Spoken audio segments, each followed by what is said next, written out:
Hvað snertill? Snertill eitthvað sem snertir eitthvað í einum punkti.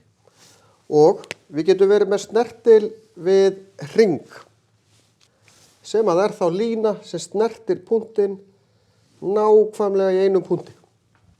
Og þá leið hornrétt á radíus hringsins. Til dæmis þýðir lárétt, hornrétt á radíus eða lóðlínu inn til jarðar sem eins og radíus.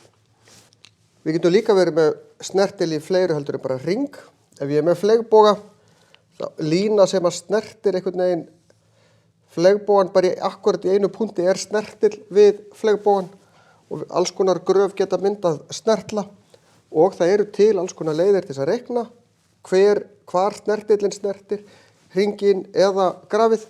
En ég ætla ekki að fara út í það hér, ég ætla bara að útskýra hvað hugtakið snertill þýðir.